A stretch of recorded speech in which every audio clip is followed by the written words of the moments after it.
Bonjour à vous, j'espère que vous allez bien. Aujourd'hui, je vous fais une vidéo autour de et si on donnait la priorité à apaiser notre système nerveux. Je trouve que c'est tellement, tellement important et je trouve que c'est quelque chose, qu'on n'apprend pas du tout. Et donc, je vois beaucoup de personnes autour de moi opérer sans cette conscience-là que on est un humain qui accomplit des choses, qui rêve, qui a des aspirations, euh, qui est dans des concrétisations de projets.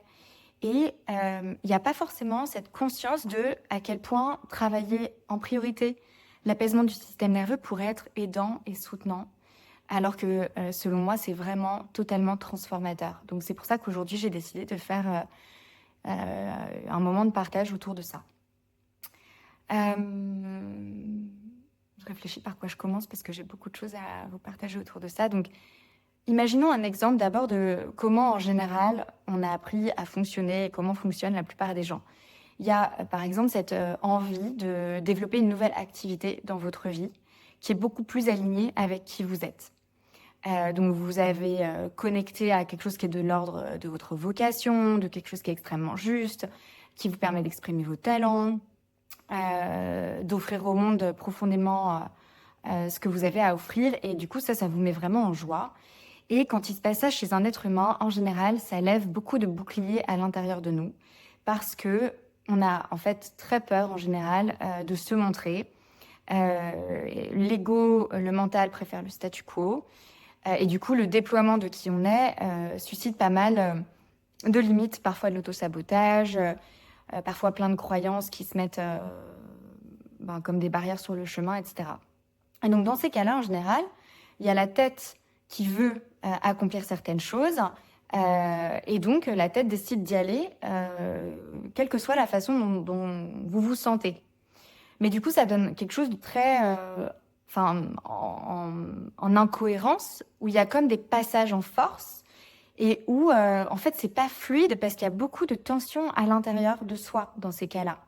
Il y a une clarté, en fait, qui vient de nous, de notre connexion tête-cœur-corps, mais dans la matérialisation de ça, quand on veut s'engager dans l'action, ben ça ne suit pas.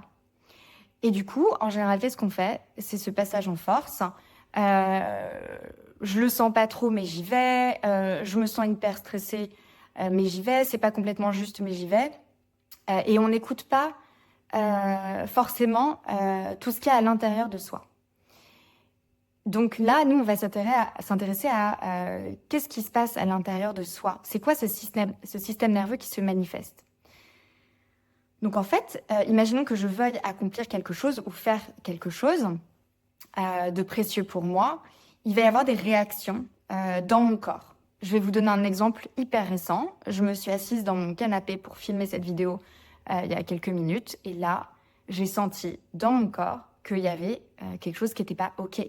J'avais une sorte d'oppression au niveau de la poitrine, de la chaleur, mais pas de la chaleur agréable, de la chaleur qui dit « oh, oh, oh ». J'ai peur, il y a un truc qui stresse à l'intérieur.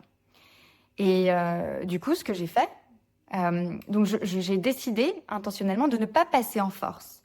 Parce que pour moi, c'est pas juste, c'est pas respectueux de moi, c'est pas qui je suis pleinement quand je passe en force et que je vais outre, en fait, ces sensations intérieures qui, au contraire, appellent mon attention. Donc c'est ça que j'appelle prendre en compte notre système nerveux. Et pour moi, en fait, être un être humain qui avance sur son chemin, c'est être un être humain qui se connecte à ce qui est juste, à ce qui est vrai, à ce qui est le plus important et à notre déploiement.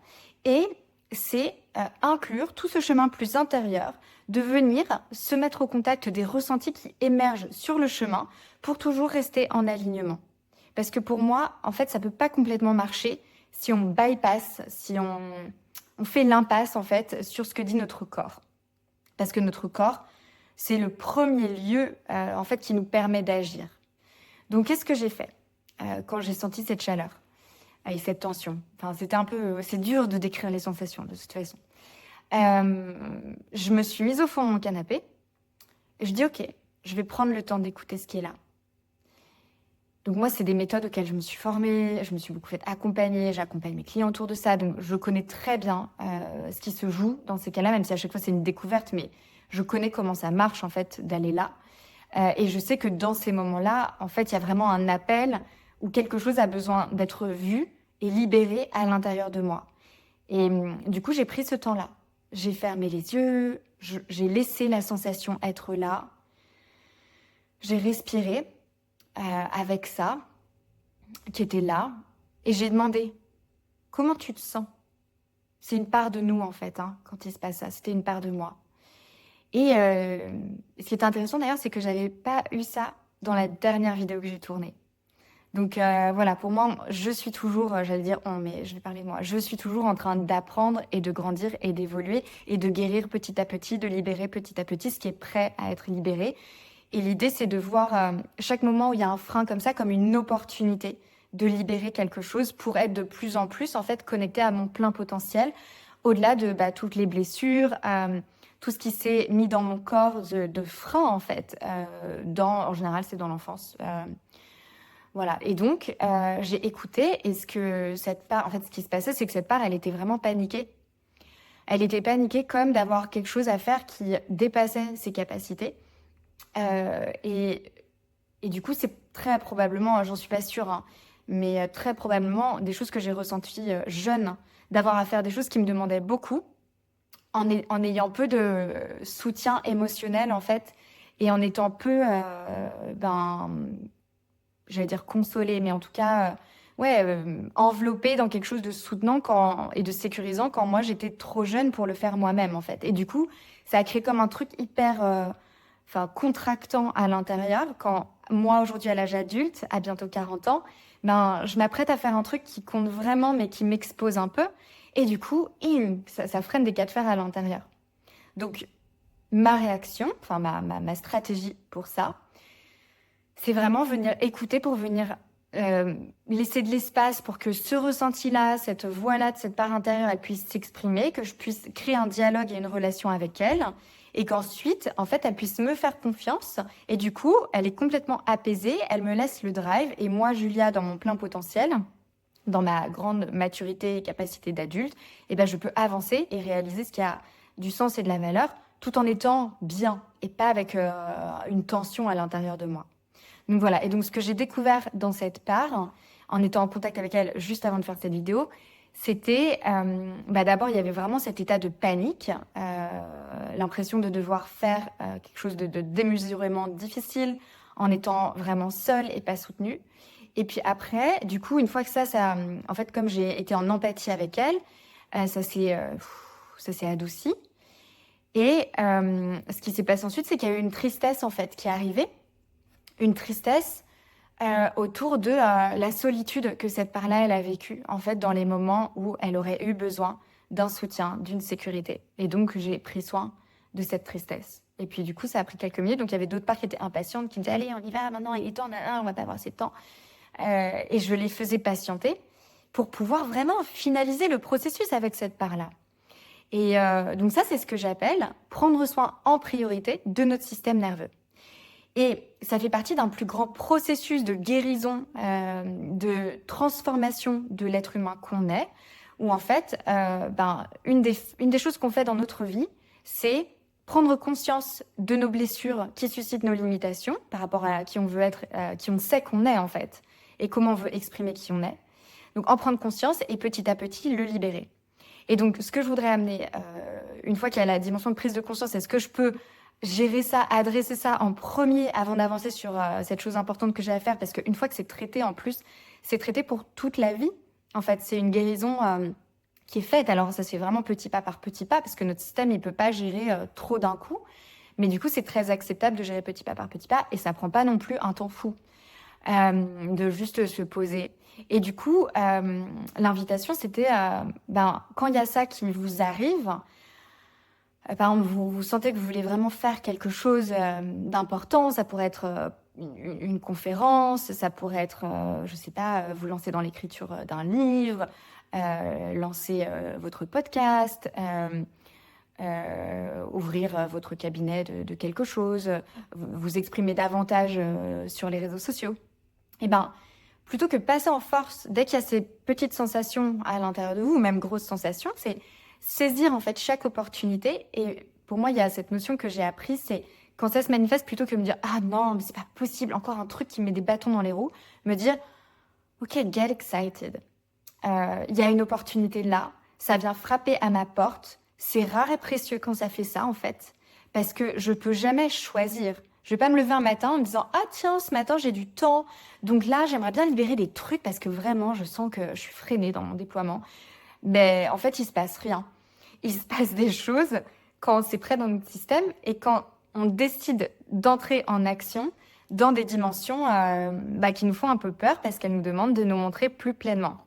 Et il y a vraiment cette dimension que chaque être humain porte comme un diamant brut à l'intérieur de soi, une pépite, quelque chose à offrir au monde de très singulier et très précieux pour les autres, sans faire des choses forcément extraordinaires. J'aime bien redire ça parce que c'est important, on n'a pas besoin de faire des choses qui sortent absolument de l'ordinaire pour apporter beaucoup autour de soi. Au contraire, je pense qu'il y a des choses extrêmement fluides, extrêmement simples qu'on peut faire et qui apportent aux autres. Ça fait partie de notre génie personnel.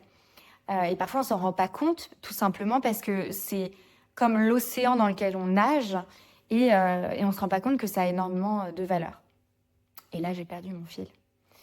Donc oui, on a cette pépite comme ce diamant brut à l'intérieur de nous. Ça veut rayonner. En général, ce qui s'est passé, c'est qu'on a construit un début de vie pour naviguer correctement dans le monde social, pour être validé selon les normes, les attentes des autres, etc. Et puis, il y a un moment où, du coup, on a pris un job, on s'est marié, on a fait des enfants, on a acheté une maison, on a fait tous les trucs qui étaient plutôt des choses classiques, souvent en croyant que c'était vraiment ce qu'on voulait. Et d'ailleurs, dans le moment, moi, je suis assez persuadée que c'était utile, précieux, et c'était vraiment ce qu'on voulait. Et un jour, en général, ce qui se passe, et ça peut être autant à 25 ans qu'à 30 ans, 35, il n'y a pas d'âge, en fait, même à 60 ans. Parfois, je côtoie des personnes qui, à 60 ans, sont dans ces moments de libération-là, de devenir vraiment libres comme des identités, en fait, qu'ils avaient prises. Et il y a ce truc ça devient plus fort que soi, d'écouter cette voix. C'est comme si, moi j'aime bien dire, c'est notre âme un peu qui crie à l'intérieur de nous et qui dit, ok, là c'est fini maintenant d'aller dans des trucs qui font plus vibrer, c'est fini de faire semblant, de se forcer. En fait, la vie, elle est précieuse et c'est maintenant. Et du coup, c'est à la fois, donc c'est comment vous surfez sur cet appel et en même temps, comment vous êtes au rendez-vous de ce chemin de guérison, de libération, petit à petit, en lien avec toutes les petites étapes que vous avez besoin de mettre en place pour réaliser ces projets qui vous tiennent à cœur. Voilà, donc tout ça se passe énormément dans notre système nerveux. Et notre système nerveux, on le ressent à travers notre corps, évidemment, nos émotions, on les ressent à travers notre corps. Et donc, comment va opérer le système nerveux ? Et ça va être, par exemple, je veux... je sais pas, filmer, par exemple, plus de vidéos. Moi, je vais vous partager mon exemple. J'avais envie de filmer plus de vidéos, je sentais que ça m'appelait. Et je me faisais énormément de nœuds à la tête. En fait, j'étais comme en auto-sabotage parce que je me posais trop de questions sur qu'est-ce que je filme. Il faut que j'ai une stratégie dans ce que je filme. C'est ce que je disais un peu la dernière fois. Et en fait, ça me menait à une forme d'immobilisme parce que j'arrivais pas du tout à me lancer. Je me disais, il faut telle condition, telle condition. Donc ça peut être une stratégie du système nerveux, c'est une stratégie de fuite et d'évitement. Après, il y a dans quelle mesure vous êtes connecté au ressenti de votre corps, parce que le système nerveux, ça va être, vous voulez vous lancer dans une action, et là, tout d'un coup, vous avez par exemple une boule dans le ventre, quelque chose dans la gorge, quand vous voulez avoir une conversation avec quelqu'un, où vous avez un rendez-vous important pour justement avoir une opportunité. Et là, au lieu d'être la femme ou l'homme adulte relié à toutes ses capacités, et ce qui se passe, c'est que vous avez l'impression d'être un petit enfant complètement impuissant et qu'il vous faut aller parler à cette personne alors que vous n'êtes pas du tout connecté à vos ressources. Dans ces cas-là, c'est qu'il y a une part de vous qui a pris en fait les rênes, qui est sur le devant de la scène et qui appelle vraiment votre attention pour que, en fait, avant d'aller vous exprimer dans le monde, dans le moi adulte, que vous êtes, eh ben, il y a un besoin d'aller vous connecter au petit enfant à l'intérieur de vous qui a besoin d'être vu, d'être entendu, d'être valorisé, d'être sécurisé. Et une fois que vous avez fait ça, en fait, c'est beaucoup plus simple. Et du coup, ça suscite aussi une vibration parce que quand on est au contact d'une personne, on sent comme ça une vibration, son énergie. Il y a des personnes qui nous prennent toute notre énergie. Il y a des personnes qui nous tendent. Il y a des personnes, on ne sait pas pourquoi, ça peut susciter de la colère en nous. Ou au contraire, il y a des personnes qui nous font nous sentir incroyablement bien. Et en général, le fait qu'on veuille avancer avec une personne dans un projet, c'est pas ce qu'elle dit ou le contenu qui va nous séduire. C'est plus comment on se sent au contact de cette personne. Et pour moi, s'il y a des tensions intérieures, des luttes pas mises au jour, des passages en force par rapport à je suis tendue mais j'y vais, en fait ça se ressent dans notre énergie. D'où l'intérêt de faire vraiment en priorité ce travail de, pour moi, prendre soin en priorité d'apaiser notre système nerveux. Et d'ailleurs, ce que je trouve hyper intéressant, c'est que quand on prend soin d'apaiser d'abord le système nerveux, ensuite, il y a quelque chose de très apaisé à l'intérieur de nous, de calme, tranquille, lucide, relié à notre grande vision, capable de se connecter. Et souvent, les idées qu'on a, la vision qu'on a de qui on est, de comment on est en relation, comment on est capable de se connecter aux autres, nos aspirations, elles évoluent énormément. Et donc, moi, je vous invite vraiment à prioriser le fait, si vous sentez qu'il y a des barrières intérieures, d'aller regarder ce qui se passe pour libérer ça et avoir accès à plus de potentiel, à une réalisation alignée, spontanée, fluide de ce que vous avez à offrir au monde, sans être dans le passage en force et la lutte. Et ça demande un peu de travail, clairement. Donc tout le monde, je pense, n'est pas appelé à faire ça, n'a pas besoin de faire ça, parce qu'il y a des personnes qui ont certainement moins de freins que d'autres. C'est vraiment lié, je pense, à notre enfance. Et chez d'autres personnes, il y a besoin de faire beaucoup ça. Moi, j'ai besoin de faire beaucoup ça. Et c'est grâce à ça, même si c'était vraiment pas sympa comme période, c'était horrible même, et grâce à ça, je suis devenue comme une sorte d'experte dans tout ce qui s'est passé pour moi, avec tous les gens qui m'ont accompagnée, donc les professionnels qui m'ont accompagnée dans ça, toutes les formations que j'ai faites. Au début, j'allais pas du tout vers ces formations parce que je me disais que j'avais un truc à régler. En fait, il y a quelque chose de l'ordre de la vie qui a son intelligence à elle, qui m'a guidée vers ça. C'est une amie qui m'en a parlé, je me suis dit, ah ouais, et au début, je me disais, ça s'appelle Aletheia, le déploiement intégral, je pense que je vous en ai déjà parlé. C'est une amie qui m'en parle et je me dis, ah mais trop bien, j'ai envie d'avoir une nouvelle corde à mon arc pour offrir d'autres approches à mes clients. Et en fait, la première personne pour qui ça a été utile, ça a été moi. Et j'ai vraiment passé 2 ans, 3 ans à travailler énormément à l'intérieur de moi. Et du coup, le fait d'avoir, moi, galéré avec ça, ça me permet aujourd'hui de discerner assez rapidement ce qui se joue chez les personnes pour aider la libération de ces parts et de ces... c'est comme des souffrances, en fait, qui ont été gardées à l'intérieur, mais qui sont pas mal dans l'inconscient. Et du coup, c'est dur, en fait, de libérer ça. Donc, vous pouvez commencer à apprivoiser ça en faisant, par exemple, la pratique que je vous ai partagée. Quand vous sentez que ça émerge, vous faites une pause, si c'est possible. Vous vous isolez, bien sûr, si c'est possible. Et sinon, vous pouvez le faire plus tard. Mais plus tard, c'est pas facile parce que la part, elle est plus forcément active. Donc, si c'est possible, typiquement, vous démarrez votre journée pour lancer vos activités. Et là, bim, il y a un stress, ou il y a une boule dans la gorge avec une tristesse, ou il y a une tension dans le corps.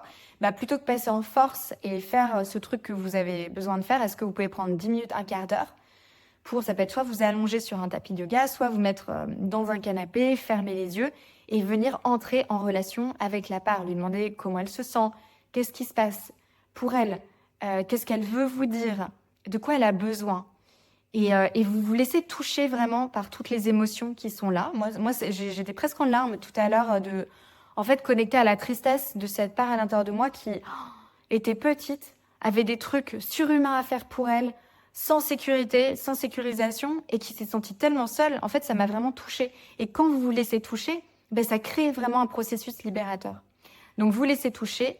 S'il y a des sensations plutôt que éviter les sensations ou faire autre chose pour sentir autre chose ou essayer de vous changer les idées, etc. C'est plutôt respirer dans ces sensations et permettre à ces sensations d'être là, créer de l'espace en fait pour que les sensations existent. Parce qu'en fait, ces sensations, c'est votre corps qui a besoin et envie, et c'est le bon moment pour libérer quelque chose.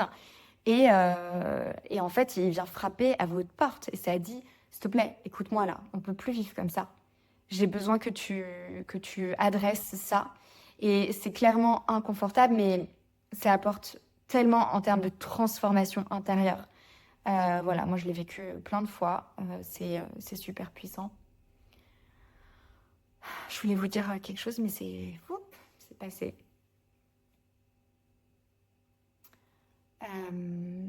Que dire de plus sur ce processus-là? Ouais, si c'est trop dur pour vous d'être les yeux fermés, allongés ou assis, parce que je comprends que ce soit pas forcément habituel, vous pouvez aussi prendre un papier, un crayon et, vous donnez la parole à cette part, en fait. Et vous pouvez poser la question et vous écrivez la réponse. Et l'idée, c'est d'essayer de faire en sorte que ça vienne pas du mental, parce qu'on a énormément été conditionné pour trouver les réponses avec notre mental, mais vraiment laisser émerger les réponses de quelque chose de plus profond, plus subtil, plus lié à votre sagesse innée du corps, à vos messages intérieurs. Voilà, pour un autre moyen, oui. Et une autre chose que je voulais souligner ici, c'est que, en fait, dans le monde moderne occidental et la façon dont on mène nos vies professionnelles, on a plutôt appris, dès qu'on sent un ressenti inconfortable ou désagréable, à le fuir. Donc fuir, ça peut être par des très bonnes addictions, type je vais faire du sport, ou alors des moins bonnes comme boire de l'alcool ou être en mode couch potato sur notre canapé à binger des séries, ou avoir plus d'énergie. Bref, il y a beaucoup de mécanismes de fuite en fait au moment où on commence à ressentir des sensations désagréables. Moi, mon invitation pour vous, c'est la prochaine fois que ça vous arrive, peut-être pensez à cette vidéo et dites-vous, ah, là, il y a mon système qui veut prendre un rendez-vous avec moi pour libérer quelque chose de très important. Et du coup, comment vous pouvez switcher pour, plutôt que éviter de ressentir ce qui est inconfortable, au contraire, créer de l'espace pour ressentir, apprendre à ressentir. Et généralement, on a très peur de ressentir. Le mental, il dit « Waouh, on va devenir fou, waouh, on va mourir ». Mais en fait, la peur de ressentir, elle est plus grande que l'intensité de ressentir. Néanmoins, quand j'ai dit ça, j'ai envie de rajouter qu'on ne peut pas faire tout le taf tout seul. Il y a un moment où les petits traumas qu'on a vécus, parce que moi je travaille que avec les petits traumas. Petits traumas, c'est par exemple, c'est un exemple que je donne tout le temps, c'est je suis au supermarché avec mes parents, je perds mes parents, je crois que je vais mourir, je me sens abandonnée. Et puis je reste comme ça pendant je sais pas combien de temps, et pour moi c'est une éternité, et ça crée un petit trauma à l'intérieur de soi. Et du coup, en donnant cet exemple, je sais plus ce que je voulais dire. Les petits traumas qu'on a vécus, disais-je, ils se sont intégrés en nous et ils ont créé des parts blessées dans notre inconscient, ils ont créé des parts protectrices qui ont pour rôle d'être sûr que jamais plus on ne vit cette souffrance-là qu'on a ressentie et qui nous a complètement submergés. Et du coup, on peut commencer à apprivoiser ça seul, mais après, on a besoin de l'aide d'une personne extérieure qui va en fait être avec nous pour nous aider à réguler notre système nerveux. Donc moi, c'est ce que je fais avec mes clients. Je suis avec eux pour les aider à réguler leur système nerveux et je les guide dans le protocole. Je les aide à créer une ancre de présence à l'intérieur de leur corps qui est un espace comme de sécurité sur lequel ils peuvent revenir.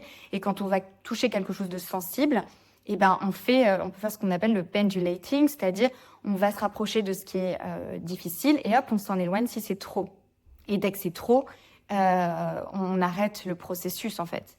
Moi, j'ai jamais vécu une situation où c'était trop parce qu'on y va vraiment petit pas par petit pas.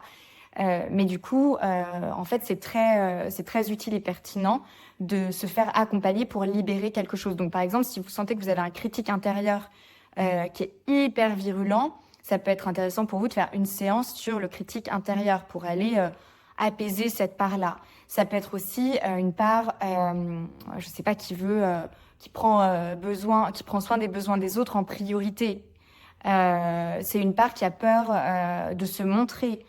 Voilà, donc moi je travaille essentiellement autour de aider mes clients à se déployer dans leur potentiel pour vraiment rayonner les talents qu'ils ont envie d'offrir au monde. Et je travaille du coup avec les parts qui se réveillent et qui freinent en lien avec ce chemin-là.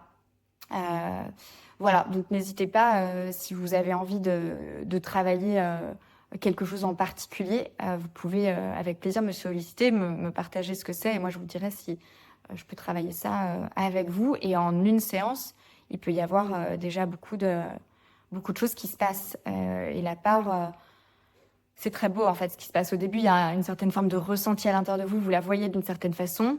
Et puis ensuite, au fur et à mesure, elle se transforme en fait, et vous la sentez différemment, elle bouge dans votre ressenti intérieur, et puis à la fin, vous la voyez complètement différemment. Voilà, c'est encore quelque chose que j'ai vécu là en fin de semaine dernière avec une cliente qui avait vécu ce qu'elle vivait, ce qu'elle expérimentait comme des échecs, en fait, une suite d'échecs, et qui avait besoin comme d'entrer dans une autre phase de vie.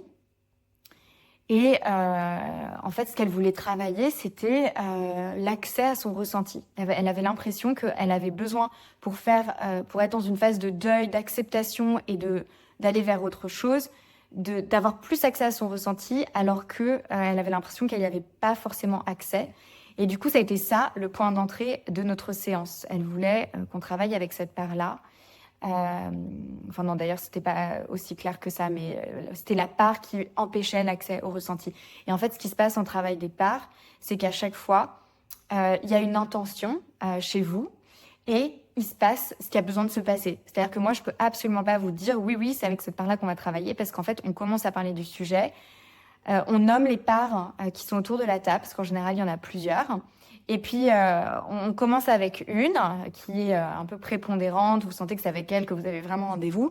Puis parfois, c'est une autre qui se manifeste. Parfois, après la première, il y en a une autre, en fait, qui arrive aussi sur le devant de la scène. Donc, en tout cas, ça amène, je trouve, une grande confiance en notre système, à quel point notre corps est bien fait pour libérer ce qui a besoin d'être libéré, et pour pouvoir en fait être pleinement en train d'avancer dans votre chemin d'expression de vos talents, et que votre parole en fait elle puisse vraiment attirer à vous les bons clients, les bonnes personnes, le bon écosystème, les bons partenaires autour de vous, quand vous parlez en fait avec une personne, il y a une sorte d'énorme congruence entre ce que vous dites et la clarté de votre vision, et ce que vous ressentez dans votre corps, et ce qui émane de vous. Et en fait, ce qui émane de nous, on n'a pas de contrôle dessus. Généralement, notre non-verbal, on n'en est pas conscient, et pourtant, c'est ce que les gens ressentent. Voilà.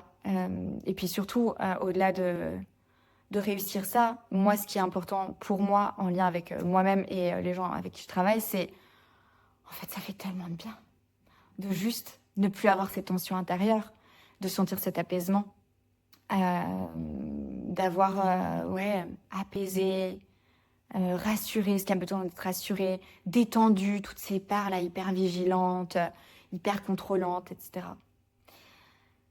Voilà. Donc pour conclure,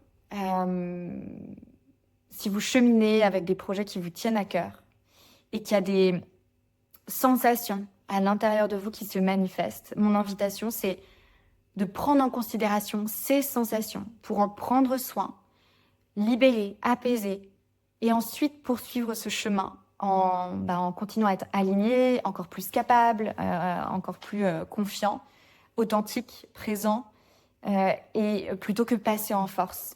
Voilà, ce serait ça mon mot de la fin. Je vous souhaite une très belle journée. À bientôt.